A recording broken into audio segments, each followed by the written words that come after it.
Всего две встречи отделяют нас от того момента, как мы узнаем, кто 22 мая в столице Словении сойдется в финальном матче Лиги Чемпионов. Первые матчи полуфиналов остались за гостями, где Закса уверенно разобралась с Естержевски, а Трентино в 5 партиях сломила сопротивление Перуджи. Как прошли матчи в этот раз и кто пробился в финал, вы узнаете из этого обзора. Так что, как обычно, не будем больше тянуть, поехали! Начнем мы с пары, которую я обделил вниманием в обзоре первых полуфинальных матчей, а именно Закса и Естержевски. По собственной осторожности я перезаписал сценарий матча польских команд, а пересматривать их встречу и переписывать сценарии времени уже не нашлось. И, наверное, к счастью, что ничего интересного та встреча зрителям и не подарила. Закса доминировала абсолютно во всех элементах. Как доминировал действующий победитель Лиги Чемпионов и в матче польского чемпионата, но там у Естержевски вышел слегка экспериментальный состав. Из всех участников той встречи на площадку в этом матче вышел лишь Рафал Шимура, что заменил стартового доигровщика Тревора Клемено. Но даже замена доигровщика ничего в ходе противостояния изменить не смогла. 25-15 Закса уничтожает своего оппонента в первом сете. Закса продолжила свое доминирование и на старте второго игрового отрезка.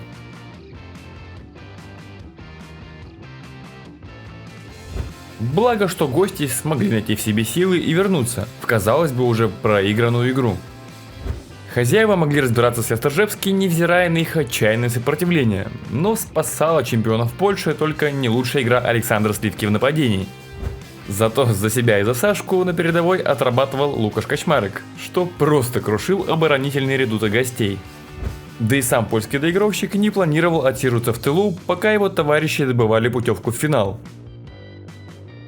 которая все же им досталась. Ведь, выиграв вторую партию в гостях, Закса гарантировала себе место в решающем матче. Раз уж хозяева выпустили на площадку резервистов, то для Естержевски настало самое время начать камбэк. Хотя, наблюдая за большим количеством браков в игре гостей, так сразу не скажешь, что они сами были настроены побеждать. Быть может, игроки Естержевски понимали, что нет смысла рвать жилы ради победы, которая ничего команде и не принесет. Хотя, если получится выиграть этот матч и налегке, то почему бы и не попробовать это сделать? Да и Буае было бы неплохо набрать форму после травмы, так что француз такой возможностью не преминет воспользоваться. Хотя резервисты Заксы наверняка рассчитывали побаловать свои трибуны не только проходом любимой команды в финал, но и победой в этом матче.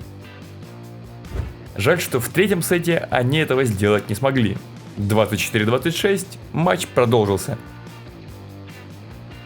Андреа Гордини также начал потихоньку выпускать на площадку свой резервный состав. Так что раз уж мы выяснили, у кого сильнее основа, то пора бы и выяснить, чья скамейка несет большую угрозу для соперника. А поскольку запас Заксы уже и размяться в третьей партии успел, то и шансов на успех у них было чуть больше. Пожалуй, главным козырем в рукаве Естержевски в такой ситуации остается Стефан Буае, к которому также присоединился Рафал Шимура, вспомнивший про свой потрясающий отрезок на старте первого сета. Да и игроки Заксы уже, похоже, перестали верить в свое спасение конкретно в этом игровом отрезке. Так что в этом матче нас ожидала еще и пятая партия. Зря, что ли, болельщики приходили. И чтобы получше развлечь домашние трибуны, подающие хозяев решили прибегнуть вот к таким приемам. Да и в плане результата у игроков Заксы дела также шли чуть успешней. И стоило командам поменяться сторонами, как тут же все вопросы касательно победителя матча отпали. Так что Закса не только заработала себе право играть в финале, но и также выиграла этот матч. Поздравляем! Думаю, нет смысла обсуждать, что там происходило в разборке между резервистами, ведь, как правило, данная часть матча в себе никакой турнирной нагрузки не несет, исключительно соревновательная практика для игроков скамейки. После невероятного двухматчевого противостояния в прошлом году между Заксой и Казанским Зенитом, наблюдать в этот раз за таким избиением в полуфинале было крайне неприятно. Но что поделать, таков спорт. Закса, несмотря на уход из команды ряда ключевых исполнителей, умудрилась не только не остаться у разбитого корыта, а в какой-то мере даже стать сильнее. Ведь Сливка, Семенюк, Качмарок и Смит уже знают, что такое выигрывать Лигу Чемпионов, так что повторить подобный опыт они были бы не против. А вот Бенджамин Танюти тем же в этот раз похвастаться не сможет. Ведь игрок, чей вклад в прошлогодние успехи команды невозможно переоценить, в этом сезоне как минимум уже остался без Кубка Лиги Чемпионов. А если еще и во внутреннем чемпионате они Заксе уступят, то, наверное, будет совсем обидно. Сама Закса, выйдя из тяжелейшей группы и растоптав Естержевский в полуфинале, уже второй год подряд проходит в финал. И в случае победы польская команда сможет повторить достижение Белогорья, которая сперва выиграла первый в истории своей страны Кубок Лиги Чемпионов, а через год сразу подтвердила свой статус лучшей команды Европы. А вообще, рекордсмены в серии побед в самом престижном клубном турнире Старого Света – это Трентино, которая 3 раза подряд выиграла кубок, ну и конечно же Казанский Зенит, и их 4 подряд победы. Ну а самым результативным игроком матча стал Стефан Буае, набравший 17 очков. Статистика остальных участников встречи находится на ваших экранах. Ну что ж, похоже и в этот раз волейбольный вечер придется спасать паре итальянских грандов. Ведь первый их поединок был просто феноменален, и очень бы хотелось, чтобы этот матч был минимум не хуже. Если кто из вас эту встречу пропустил, то напомню, что Трентино в 5 партиях переиграла Перуджу в гостях. Так что теперь подопечных Анджело Лорензетти от второго подряд прохода в финал отделяла лишь победа в этом матче с любым счетом. И несмотря на то, что Перуджа большую часть сета владела преимуществом по счету, концовку хозяева безоговорочно забрали себе. Очередным эйсом на сетболе Алессандро Микелетто приговаривает соперника. 25-21, Трентино вырывается вперед. Вильфредо Леон, как и недели ранее, предстает перед нами далеко не в лучшем своем виде. Благо в арсенале у доигровщика имеется не один козырь, чтобы прикрыть свои огрехи в других элементах. Перуджа, как и в первом игровом отрезке, завладевает неплохим преимуществом на табло. Правда, мы уже однажды стали свидетелями того, что для игроков Трентино это не является какой-то серьезной проблемой. Только и дьяволы не та команда, что будет регулярно свой гандикап разбазаривать. Да и хозяева в этот раз не были столь настойчивы. 21-25 счет в матче сравнялся. Если блок Трентино так и продолжит кошмарить Леона, то проблем с проходом в финал у них не возникнет. Лишь центральным гостей удавалось безболезненно пробиваться на сторону соперника. А после чудовищной серии ошибок на подачу своих партнеров, Джанелли был вынужден просто ввести мяч в игру, за что Перуджа была сразу же наказана. Да и хозяева настолько разгорячились, что просто начали укатывать своего оппонента в террафлекс. Все, что оставалось гостям, так это только ждать, когда же этот кошмар для них закончится. А закончилась эта доминация Трентино на счете 25-16.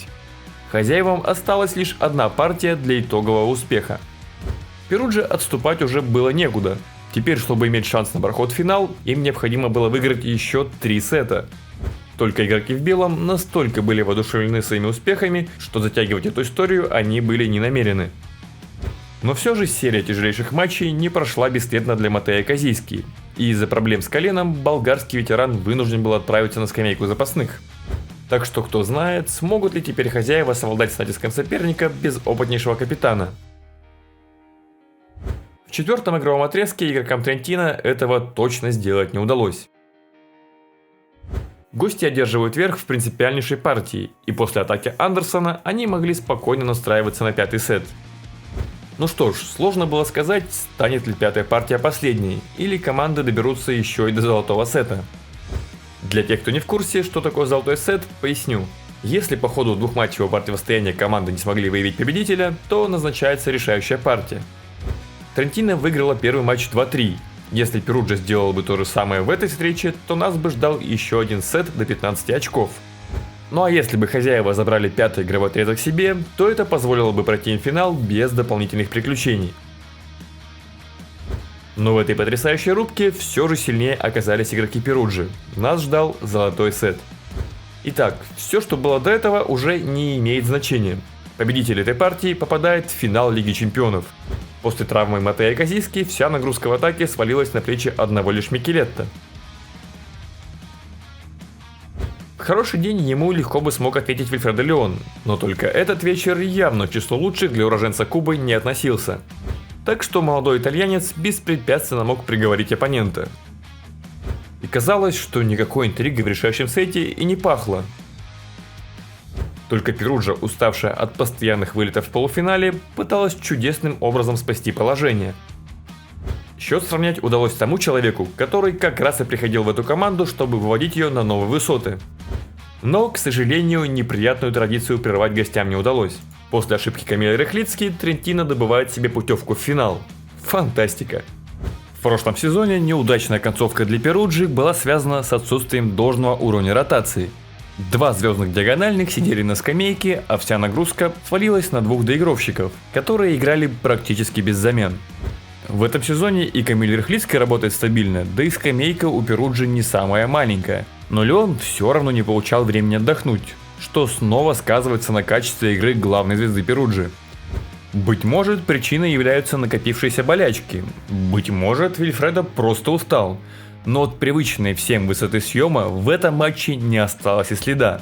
В основном кубинец с польским паспортом пытался отыграться от блока, чем чисто его пройти. Как итог, 9 раз атаки Леона этот самый блок результативно останавливал. Да и несмотря на 4 эйса, подача доигровщика также не стала козырем в рукаве для Перуджи.